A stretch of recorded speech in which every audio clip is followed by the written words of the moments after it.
Colleagues,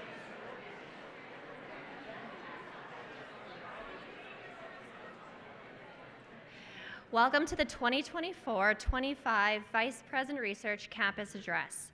I'm Britt Tastad, Executive and Strategy Officer with the Office of the Vice President Research. I want to thank you so much for attending today, those here in the room and those live streaming online. Thanks to Media Production for making this all possible. In a moment, we will begin the program with a brief video of a musical performance of Inventio. This piece was specially commissioned for the Office of the Vice President Research, composed by USask's own Professor Dean McNeill, and conducted by Darren Ollerking. Inventio was first introduced at last year's campus address, and since has become a staple at many of our events and gatherings. This classical composition beautifully captures the complexity, diversity, and elegance of USask's research, scholarly, and artistic work enterprise. Following the video, our Vice President Research, Baljit Singh, will formally start the program. I want to thank you all for attending again, and I hope you can stay for cake and some socialization after the program. Thank you.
Welcome.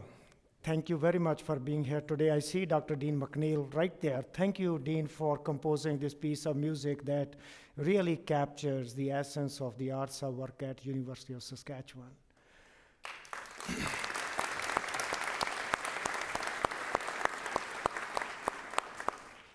Thank you for gathering here today on Treaty 6 territory and the homeland of the Métis. As you know, University of Saskatchewan community across departments, schools, colleges, centers, institutes, and those outside of the university are not only deeply committed to, but are active participants in the truth and reconciliation work that our country has undertaken for the last many years.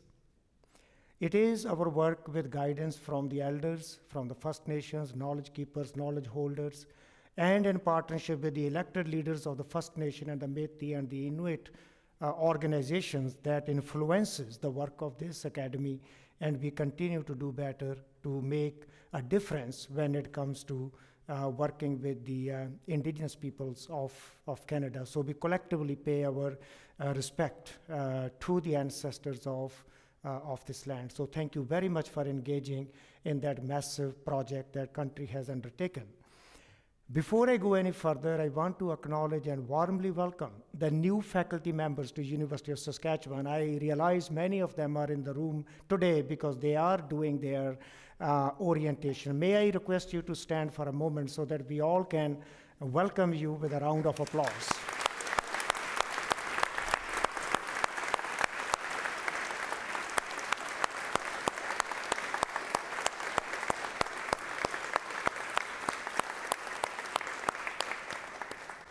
Thank you for choosing University of Saskatchewan to do your best work in the coming years to solve some complex problems. I want to acknowledge the leadership of the Provost Office, Dr. Scott Walsworth, who work in partnership with my office, AVP Dr. Don Wallin, to create this start point for the new faculty members on our campus.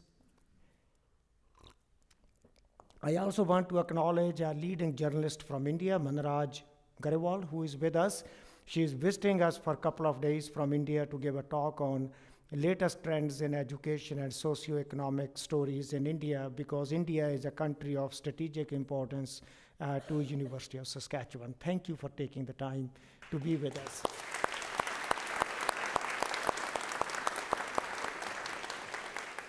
Thank you. I'm delighted we have our Chancellor, members of the board, and some senators attending today. Thank you very much. So today I really want to talk about research, scholarly, and artistic works. At many universities, we capture all of that under research. But at University of Saskatchewan, we capture the whole breadth in what we call RSAW. I will use that term throughout my presentation. It is research, scholarly, and artistic works. There is a massive momentum at University of Saskatchewan today. We want to understand where that is coming from and how that is happening and what will happen in the next few years as we move forward. Yep. As I do it at this campus address, I lay out the priorities for the coming year so that we all understand as to what type of work we will be doing as an academy over the next 12 months. And I also come back and present a report card as to how we did. These are the 5 priorities that I listed last year right here in this hall.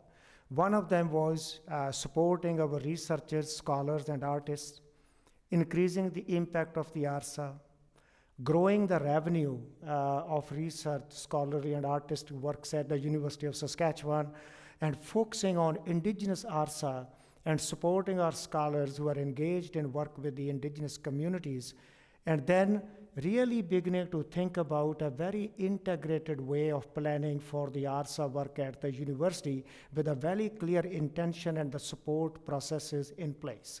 So these were the 5 priorities, and they are leading us to the current momentum that we are seeing at University of Saskatchewan. These are some of the numbers that I want to highlight. About 1,000 new research projects that support more than 4,500 graduate students, which is leading to growth in the postdoctoral fellows at University of Saskatchewan. We used to be 220 4-5 years ago. Now we are in excess of 300 postdoctoral fellows at University of Saskatchewan. 43 music performances, 40 art exhibits, 20 dramas. That's literally 2 per week at University of Saskatchewan. This is the work done by our artists and graduate students at University of Saskatchewan. We look at the patents, more than 170. We look at the countries where we are engaged, 60. And we look at the research chairs which are held by University of Saskatchewan faculty, 112. It's a massive number. As we look further, this all is leading us to $417 million in research awards in 23-24. This is unprecedented.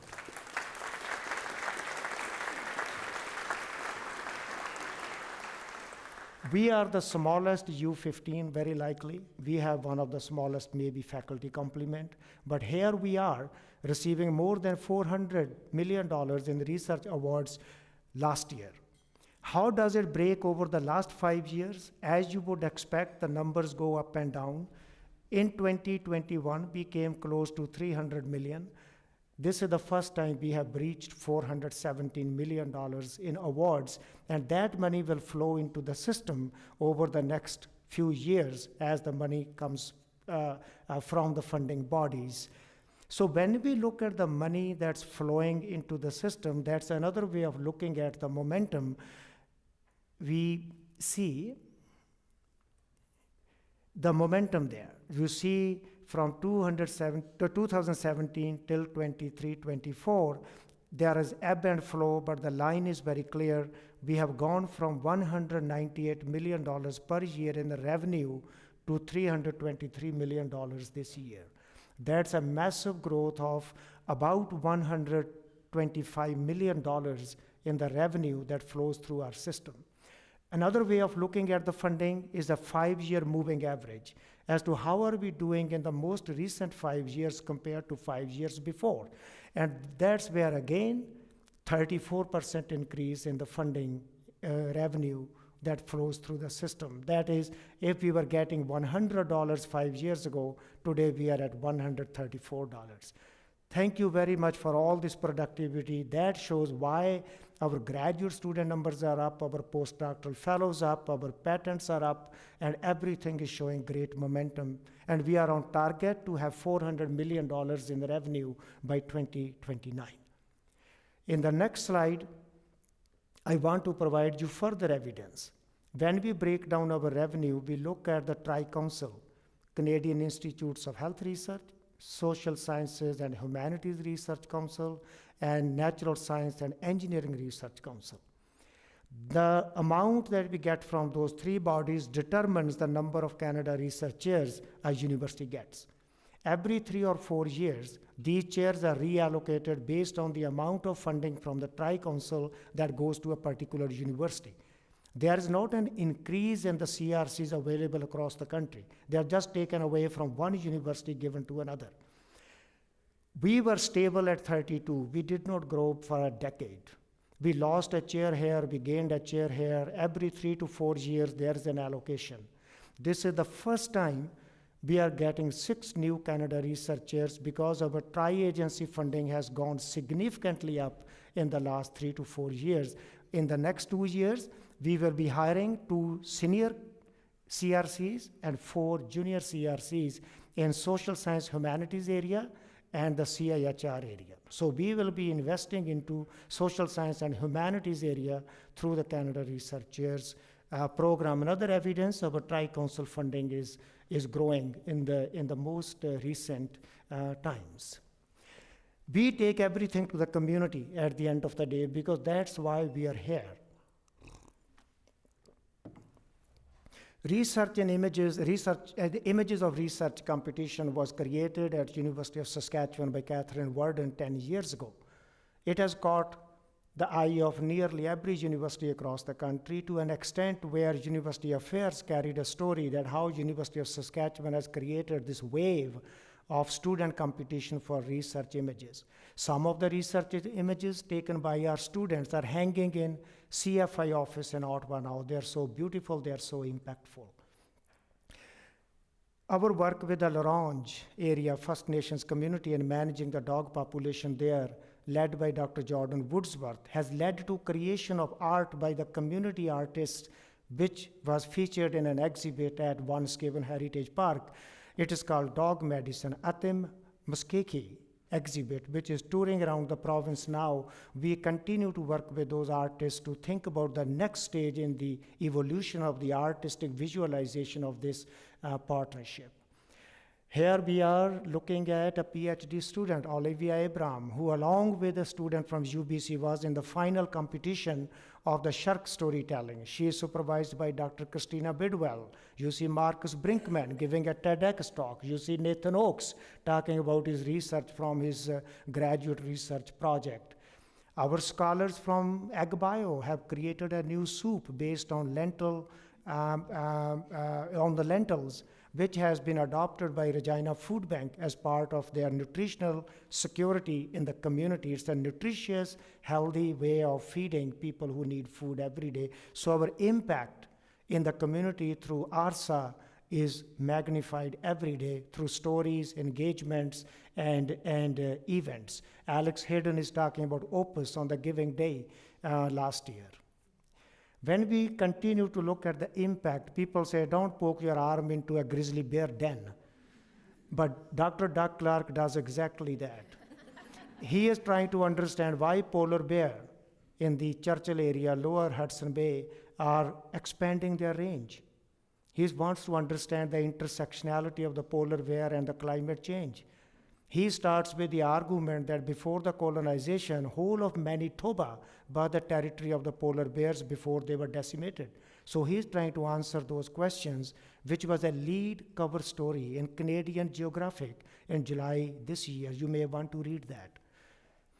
When we look at biomedical research, Dr. Tyler Wenzel is growing little brains in a petri dish because he wants to understand the biology of Alzheimer's. He wants to figure out a way to find new treatments by testing them in vitro. Because he was thinking about leaving us, my office and the Dean of College of Medicine and the head of pediatrics, Terry Klassen, and Dr. A.G. Ahmed from psychiatry, we pooled money together to keep him here for the short while we figure out the long-term placement for him, because he's doing cutting-edge research supervised by Dr. Daryl Musso, making a difference to people who suffer from neurodegenerative disease in there. 12 years ago, we had no honeybee program. Today, we have a honeybee program that has 15 to 20 students and technicians working together in Western College of Veterinary Medicine. This is the program that honeybee producers in Saskatchewan love so much. They pooled the money together to create a chair for Dr. Sarah Wood, which is supported by the honeybee producers in the province. They are making cutting-edge discoveries to find a way to grow male honeybees in petri dish so that we can test out the agriculture pesticide impact on them and understand the collapse of the honeybee colonies around the globe and the impact on agri-food production in the province. When you combine that with a biosecure entomology facility in College of Agriculture Bioresources and with our agreement with Senckenberg Museum and Institute in Frankfurt, we are thinking about an international connection and the reach of our scholars when it comes to doing this type of research. There's always questions about inclusivity in the arts. As Canada becomes more diverse, there's a more diverse population of students in the high school. Do they find expression for their artistic inclinations in drama and music and so forth? Professor Danicho Thompson and Carla Rose are part of a national project to look at the curriculum in the high schools as to how do we modify that curriculum so that the students from all backgrounds can engage in artistic endeavors. Very impactful project led by our colleagues. We throw away phones, computers, iPads every day. The massive electronic waste is a problem. Everybody's trying to find a solution. University of Saskatchewan is contributing that knowledge that the world needs. Dr. Stephen Foley and his graduate students figured out a way to extract minute amounts of gold from cell phones and then purify it to the highest possible grade of gold purity. And then they spun a company out of that in which University of Saskatchewan holds multi-million dollar equity at this point. So the knowledge the world needs, create commercial value out of that while you try to solve a problem of environmental sustainability. So again, a very compelling example of a story from Department of Chemistry at University of Saskatchewan. Our interdisciplinarity work has always been there. Through signature areas, we are providing it more support and galvanizing it further.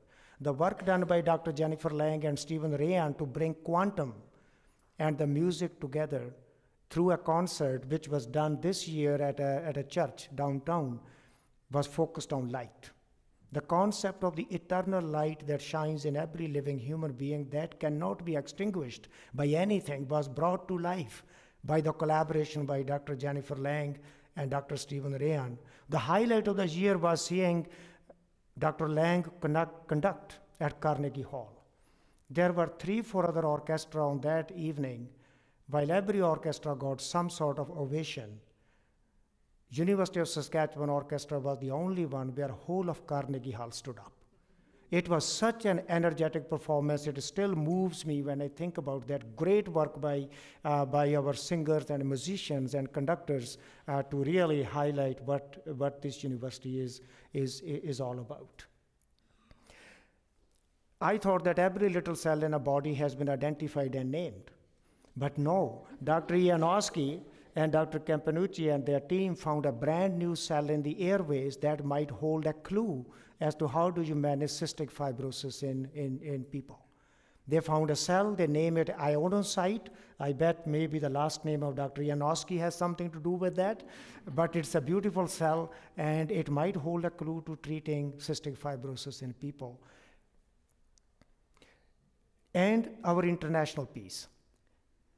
When we go traveling, we have a very strategic goal. I want to highlight an example. It will take me a minute to go through it. At this particular event, this spring at Canadian Embassy in Berlin, we had CEO of Innovation Saskatchewan, Kerry Harvey. We have the local representative of Saskatchewan Trade and Development, David Anderson, Ambassador of Canada to Germany, John Horgan, Deputy Ambassador Evelyn Coulomb, President Stoichev, me, and Dean Angela Bedard, and we all were there. We also engaged 2-3 top-level German universities, German academic exchange program, and the private companies in Germany into that discussion in the afternoon as to what can we do together. 2 months after that, a German company, Swiss company called Nuclidium, comes to Saskatoon to work with the CLS and the Fedoric Center for Nuclear Innovation. Now they are in discussion to buy a technology from the CLS that will bring in a couple of $1 million in revenue every year to University of Saskatchewan.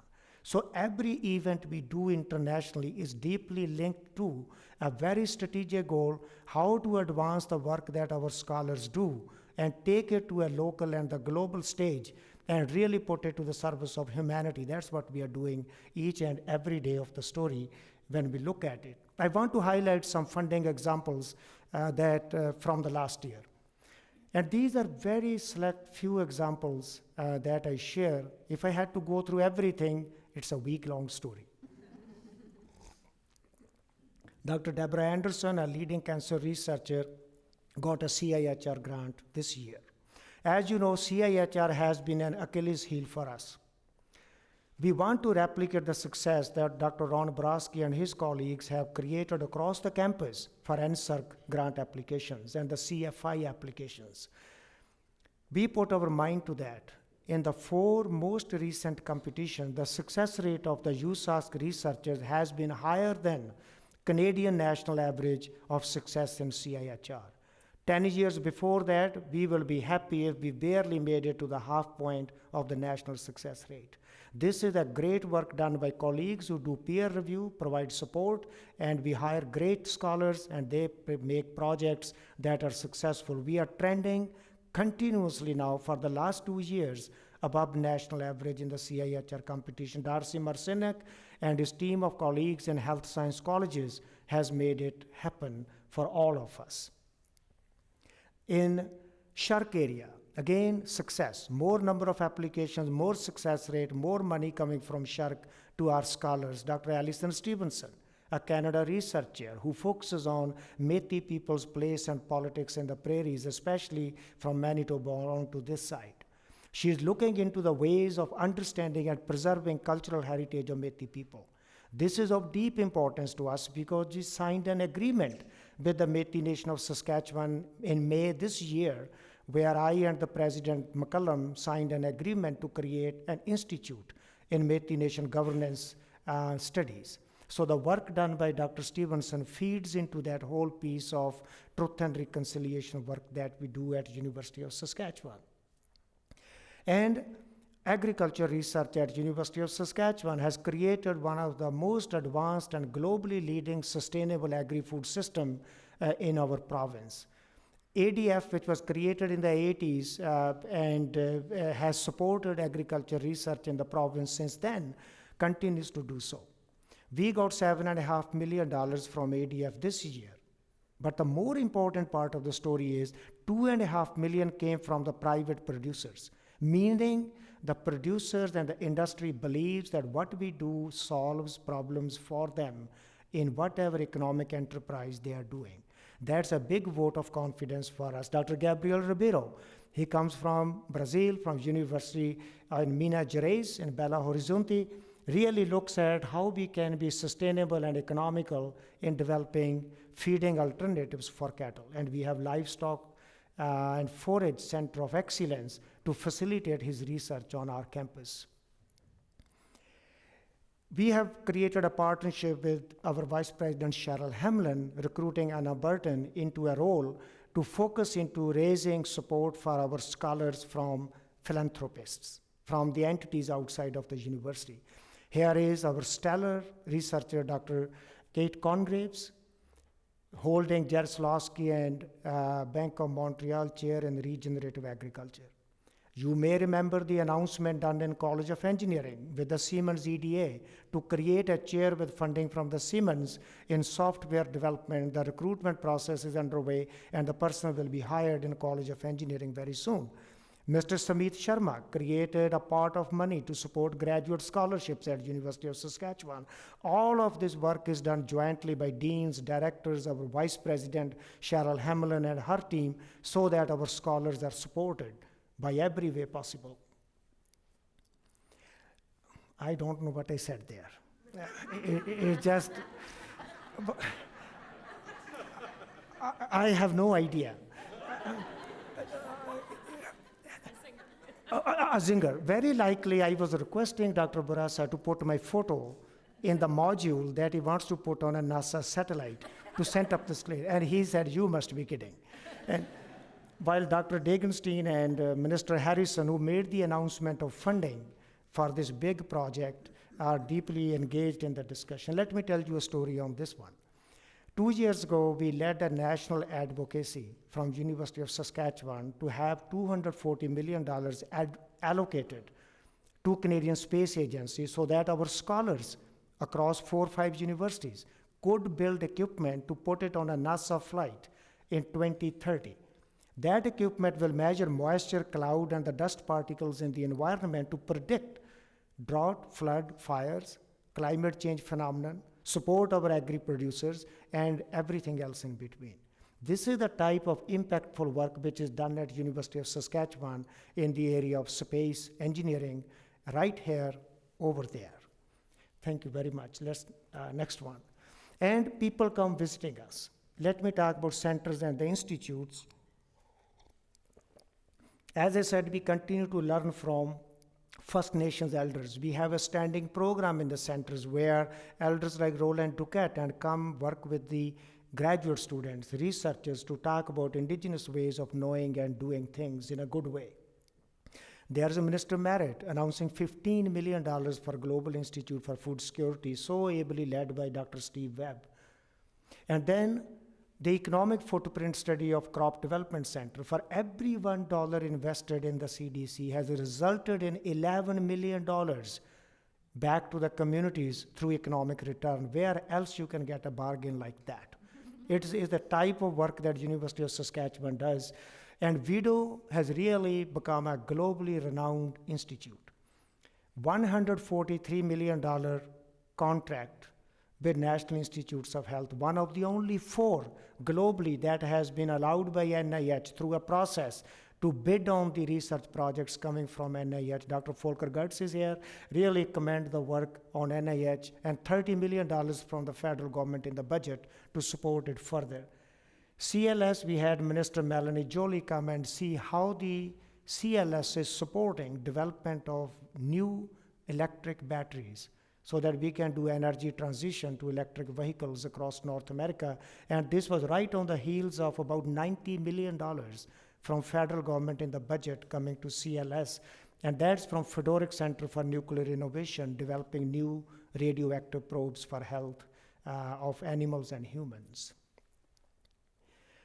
Now, momentum building. How did the priorities contribute? How did we do with the priorities I listed? Here is again literally a summary of the things we have done. Opus. When we made a seed investment into Opus, I challenged Alex that the hallmark of success will be if you can bring funding from outside to operate Opus, not on university money. In 2 years' time, she has brought money from Prairie Scan, United Farmers of Alberta, to have operating money in place for the next 3 years. So this is how intentional we are, and there are dozens of teams seeking mentorship and coaching in the Opus at this point. And we are doing very integrated planning and coordination among the vice presidents and the colleges to make sure that every dollar is used very effectively to support the RSA enterprise at our university. And internationally, I have spoken about Germany and India. Let me tell you about Bangladesh. This spring, we were there along with Dr. Steve Webb, Dr. Angela Bedard-Horn, Dr. Corinne Schuster-Wallace. We made an agreement with Bangladesh government. They are going to send 22 postdoctoral fellows, 25 PhD students, fully funded by their government to work at University of Saskatchewan. If we were to recruit that many students with our own money, it will be $6 million. So that is $6 million investment in graduate programs from Bangladesh. Their students will get most advanced training. They can go back to Bangladesh, help their communities in advancing their agriculture, agri-food system, and water security programs. So that's how our agreements are, very intentional across the system. And CGPS and RSA are working together deeply so that graduate programs can be of highest caliber. We can provide the best experience to the students. When we look at another set of priorities to empower researchers, research security is of huge importance these days. We have added people. We have a director of the security in the team now. Our researchers get advice and support as to how we can keep our data and everything secure, and our facilities need to be kept secure as well. New ethics director has been recruited. This still is not where I would like it to be. There are a couple of pieces. Number of people who are doing processing of applications is one part, but the technology platform that we have at the university is a problem. Our VP, Greg Fowler, has taken on a big project on understanding where we are, how to invest and renew the technology platforms across the university. I really commend him and his team for taking on this project. As part of that project, we will get the new IT systems for the ethics program that will make a big difference in the coming months and hopefully a couple of years. And the startup of the new faculty members, I've already said, the partnership between the provost office and my office is making a difference as to how do we create a better start for the new faculty members the moment they arrive on campus. We want them to be doing their creative work on day one when they are on campus. Their labs, their studios, their computers should be all ready, their accounts should be set up, their startup money should be ready to go. We should even help them recruit an undergraduate student right on the day one. So we are trying to do that, minimize the lag period between two of them. Within the university, I began to visit departments last year. Along with Britt Tastard, I have gone to 30 departments so far, and sitting down for an hour or so with each of the departments to understand the status of the scholarly work, their teaching programs, what can we do together to advance the work that they do has been very helpful. I have 40 more departments to go, which I hope to cover in this academic year, and then we will build up all those notes and bring it back to the community as to how the future can be created based on what our departments are thinking. They are at the front end. Unless we support our departments, we cannot make the type of progress which we need to make. Again, signature areas, there is no support in place, leadership in place. Signature areas have a budget to think, to create, to imagine next big project and advise the deans and the directors and the provost and the VPR as to how we should be advancing our RSA programs. Integrated RSA planning was a new project we launched last year. Over a year working with the associate deans, and the deans and the center directors, Don Wallin, Darcy Marcinek, and Terry Fonstad have created a template where a college can pick the metrics they want to use and set their goals over a 5-year period. And those goals will inform the resource allocation when the VPs and the CFO sit together to look at all the money we have and how we can support priorities which need to be integrated across the colleges and the schools. This is a new beginning for us. The beauty is it comes from the departments through the colleges into the central system.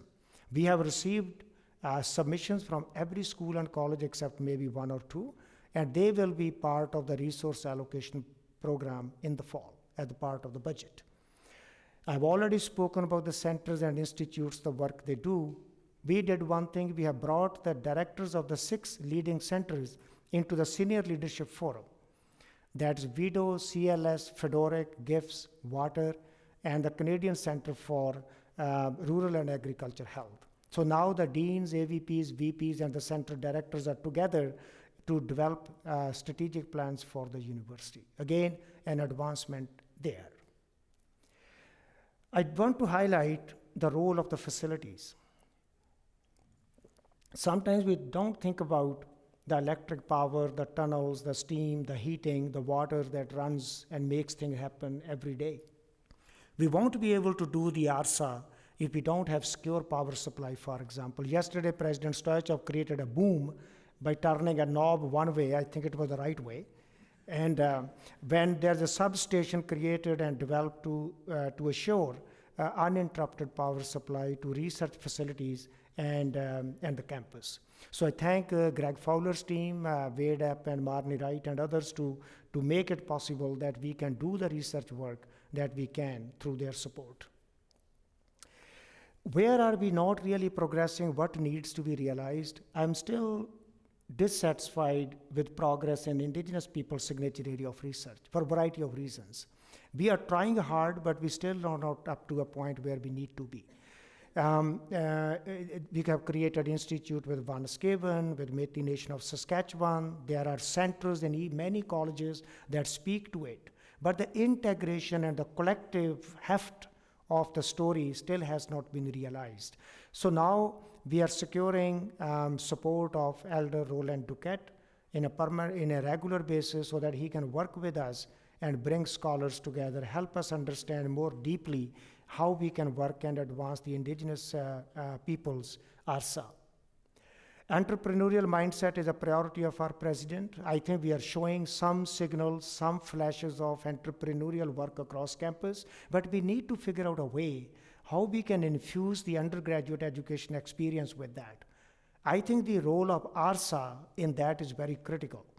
Our scholars who are entrepreneurial, who are innovators, when they are at the front of the class working with students through focused engagement, I think we can change the needle, move the needle on that particular front. Engagement with industry, we have some areas of success. So this academic year, along with Alex Hayden, Anna Burton, and Britt Tustad, I will be going to dozens of businesses in Saskatoon to sit down with them and understand how can university partner with them more to help solve their process problems, technical problems, by bringing in money from Ottawa through a variety of programs. The industry engagement is the key. We need to be out there in the community. So this year I will be dedicating a bit of my time, in addition to visiting the departments within the university, to go out and meet with the private sector entities in Saskatoon and in the surrounding areas, and bring it back to our leadership teams to find a way to create a very engaged program. We are successful in many nomination programs for our scholars, but Royal Society of Canada has a hit and miss. So we need to do better. I need your support in identifying colleagues who are of the caliber of the Royal Society of Canada Fellows Program, or the younger scholars who can go into the college, the College of the New Scholars. We need to increase the number of nominations. We need to increase the success rate for our scholars in the Royal Society of Canada. We do well in other nomination programs, including 3M National Teaching Fellow and so forth. I need your help in this particular area. Priorities for next year. The first four priorities are pretty similar to the last one because I don't think we are done with them. They need very clear focus for the next year or two as we go into the next iteration of the RSAW. Our U plan is going to continue for the next 2-3 years, and then we will be developing a new plan, new research plan. I think that's why the massive consultation that we are doing within and outside will help us. I want to focus on the health research. For the last 2 years, working with the outgoing dean, Dr. Preston Smith, interim dean, Dr. Marilyn Bates, and with many others, I have been studying the bottlenecks in health research. We have engaged even the Premier of the province, Scott Moe. We met with the Minister of Health, Minister Hindley. We met with the Saskatchewan Health Authority. I have met with every associate dean and the dean in the health science programs. We wanted to set the stage for the new dean who was to arrive on July 1st. And we have a stellar leader, Dr. Sarah Forge, who came in July to be the Dean of College of Medicine. Along with the deans of College of Dentistry, Nursing, Pharmacy, and Veterinary Medicine, who are outstanding scholars in their own right, we want to move the needle forward. We have School of Public Health, led by George Mutviri. How do we bring that into the picture? If we get up to the average of the U15 universities that have a medical school, bringing in the health research fundings from CIHR, we will be easily at $500 million in research funding. That is how much underperforming we are in the health science area. This is going to be a major priority for the university, for me, for the health science colleges, for our president, for every VP, to make an advance on this piece. There is no reason for this university to have every health science college, institutes like VIDO and the CLS and Fedoric, and not be really bringing in the type of revenue and research funding that we should. So it's a call to action to everyone, please. Let's go to next one. So again, we will continue to generate momentum, empowering researchers, building partnerships. Our Congress, the PA Congress, the big and better, with Meghna Ramaswamy leading the planning, is coming in. The faculty complement development, the work that Dr. Irini and I are doing to lead it forward. And then the health research and connection to community with the private sector outside, from local to global. If we are not good for people of Saskatchewan, nobody else will care about us. So our connection with the Saskatchewanians is at the root of everything we do. They need to feel proud of the work that the university does. And I have spoken most of my colleagues as I went through. I want to highlight the work that Devin Mescal did as the Chief Financial Officer over the last couple of years, setting up a new resource allocation model. And now we have a new CFO, Dee Henney from McMaster University. We really are fortunate to have you with us, Dee. Thank you very much for joining. And I want to highlight my team, really starting with Diana, Alice, Julie, and Candice, who meet with everybody. They really welcome everyone. They make sure things are attended to, things get done. Without them, I don't know how effective we will be. Thank you to all of you. Tonia Virchenko does the initiatives, and Jelena Landry on HBA side. Fanny Adappa is the new member of the team. He came from Water Security Institute. He's the director of the RSAW program. And all of this communication is done by Leslie Ann Schlosser. We have Lindsay and the whole team in the research profile impact unit of my office. CGPS with Dr. Debbie Burstin is the part of the team. The money man is Dean Olorentia. I always ask him, do we have money? He said, yes. I said, let's spend it. And so with all that, I think I'm coming to the end of my, oh yes. I love taking selfies. So here we are. That is with Melanie Jolie. Here is our dear Chancellor and the board chair and Peter. And over there, we are at the Images of Research competition, TEDx talks in Singapore with the Bangladesh Leaders in Agriculture program. This summer, we traveled to L'Orange to meet with our partners there, the First Nations leaders and the artists, to think through the next stage of collaboration with the community as we build Prince Albert campus. What are we going to be doing in the north by way of social sciences, humanities, arts, and the biomedical sciences and health and so forth. And there is Jordan Woodsworth in the boat, along with Anna, Tonia, and bunch of us. So outreach and engagement is the key to keep on developing these connections. I think that brings my presentation to the end. There's a video? There's a video. Thank you. In our boundless pursuit of knowledge, the University of Saskatchewan continues to reach unprecedented heights. Our curiosity, our drive for innovation, and our commitment to making the world a better place propels University of Saskatchewan forward as we push the boundaries of what is possible. I'm developing vaccines for humans and animals so that we never find ourselves again in a situation like we did when COVID hit. I explore biomechanics to improve health and quality of life in rural communities.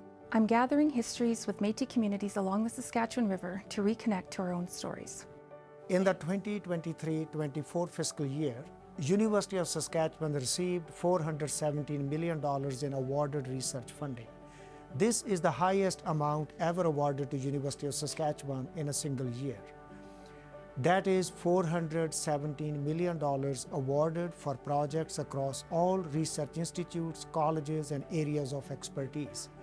This reflects an investment in University of Saskatchewan researchers from federal and provincial governments, funding agencies, and our valuable community and industry partners. I'm exploring the impact of chemical pollutants on migratory birds and prairie wetlands to help find solutions to conserve our natural ecosystems. I'm developing digital and computational tools to help grow the agricultural sector in Western Canada. I'm developing a new drug to help block breast cancer metastasis to improve patient survival. Our research success means growth in career opportunities, graduate education, undergraduate research experience, and contribution to Saskatchewan economy. It symbolizes world-leading innovation in agriculture, engineering, the fine arts, social sciences, health sciences, and much more. I'm creating quantum computer programs, not only to solve today's biggest issues, such as climate change, but also to predict tomorrow's before they happen. I am researching theater design elements to better support inclusivity and diversity on the stage in the performing arts sector. I'm working with governments and communities in Mozambique to address the unacceptably high maternal death rates in Mozambique and in around the world. With this growth comes a commitment to existing and future research infrastructure. We are committed to excellence, to the highest degree in our current endeavors and those that lie ahead of us. I'm researching pulse crop diseases to help create more resilient cultivars to feed a growing world population. I'm studying power systems and renewable energy to facilitate the energy transition towards a more sustainable future in Saskatchewan and beyond. I design optical sensors for global satellite systems that help the world understand and predict climate change. We are a university that leads the way globally from the heart of the prairies. Thanks to University of Saskatchewan research, scholarly and artistic works, we can be what the world needs. The sky is truly the limit.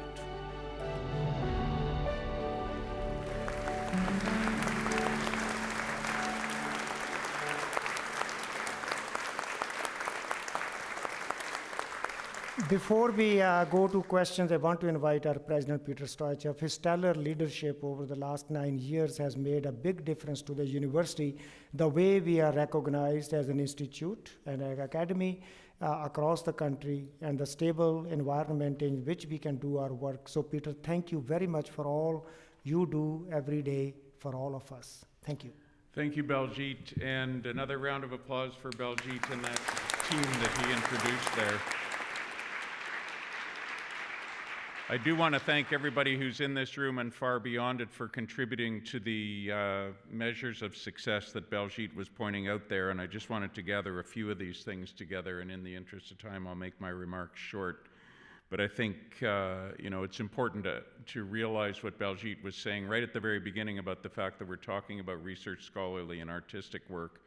I often think about the fact that the pandemic showed us that science could do what it was asked to do. I don't need to elaborate on that, but it involved creating a vaccine in the space of 13 months, which was unprecedented. But really, the problems that the world faced were strictly in the domain of the humanities, the social sciences, the fine arts, and that's why we continue to support these and call attention to how important they are. That $417 million in research awards, that's unprecedented for us. $323.9 million as a rolling average over 5 years. That's unprecedented for this university, and it's contributed to by everybody in this room and beyond. That CRC total of 38 chairs up by 6, unprecedented for us. And these are some of the reasons why this university jumped more than any other university in the history of the QS rankings in those prestigious QS international rankings. Everything that Baljit is talking about contributed massively to that. And why does that matter? Because it really strengthens our attractiveness globally for students who want to come here, graduate students who want to come here, the new faculty who want to come here and be part of a research enterprise that is extremely strong and has a lot of impact. We are one of Canada's 15 U15 research-intensive universities out of 97 in the country. Much more to say about that, but you don't sit in that position for nothing. You're there because of the kinds of things that Baljit was speaking about, and this gives us a unique leverage and a unique influence nationally and particularly in Ottawa.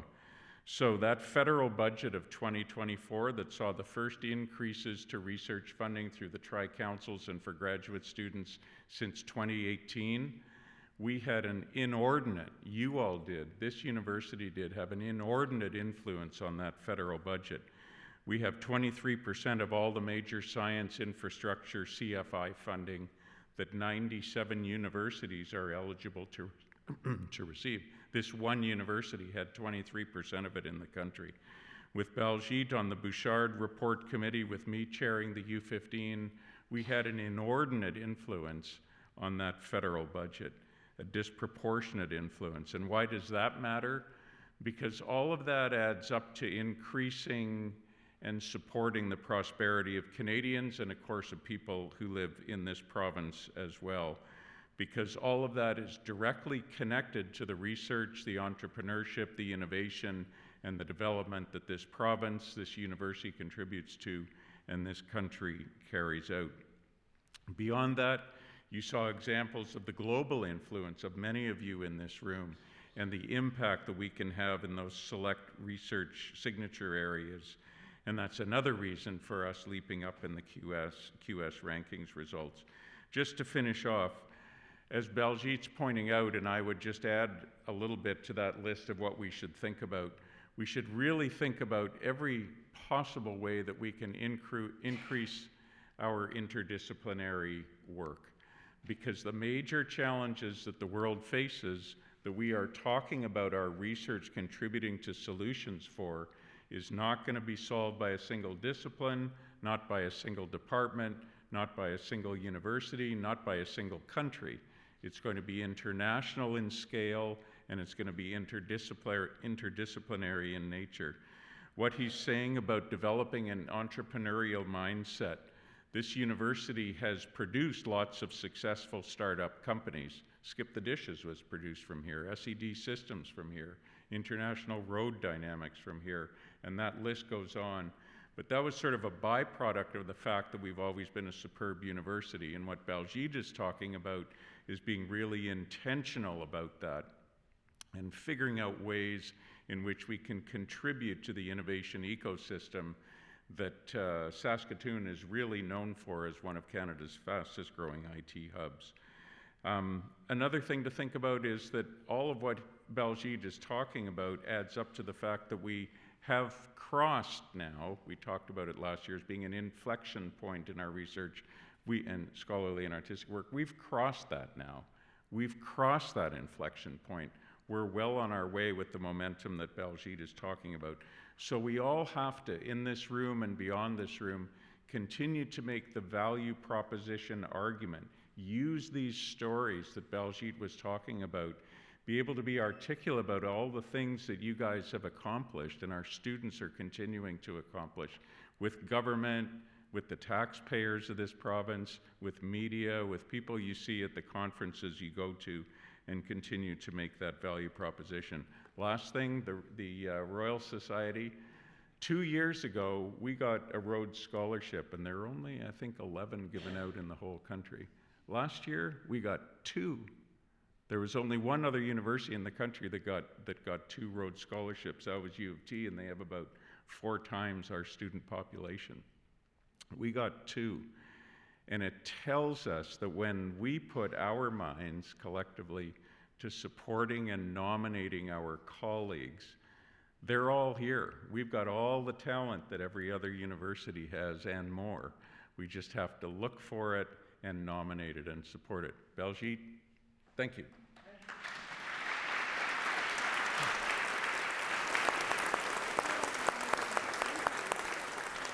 We have time for comments and questions, please, and your thoughts. The microphone is here, there's one upstairs, and I'm so happy to see people up in the balconies as well. Let's go use please, to the phone. And let's keep your questions and comments brief and focused, and let's go. Thank you very much. Mateen Razi, College of Medicine, Department of Anesthesiology. The question is a bit of a request as well. One of the pillars for healthcare research engagement on part of clinicians like myself is a sustainable, iterative, well-planned health human resources strategy. And without that, we have such great compromise of the brilliant minds that are out there wanting to engage, but the clinical demands often hold them back. So is that advocation or advocacy for such a strategy a part of the overall research strategy as well? That is very much the part of that. And thank you. When I visited with your department, that thought was made note of. And Darcy Marcinek is already putting some pieces together on clinical trial side of the story.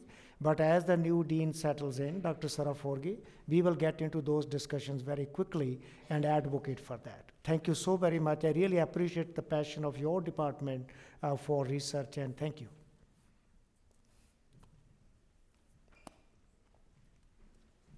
Hi, Dr. Baljit. I'm very happy that this meeting is happening, and it is a great pleasure to be in here with other colleagues. My name is Muhammad Abdullah Al Mamun, but the northern community has changed my name to Duck because it is easier for them to remember rather than this big name. I came here to share my thought based on the research I would say, I don't know it is a research or not, but the response coming from the northern communities about the research or work I do with them. So if you go to the northern communities, they say that research is meaningless to them. Sometimes they are really, really unhappy to see that the research is not inclusive and research didn't benefit them. Take one example, mining. We are all learning about extraction. We don't expand our understanding to the other areas, like what is the social impact of this type of research we are doing. I really, really appreciate that University of Saskatchewan is taking the opportunity to address many of these issues, and the problem is not small, as the OE you have kindly mentioned that.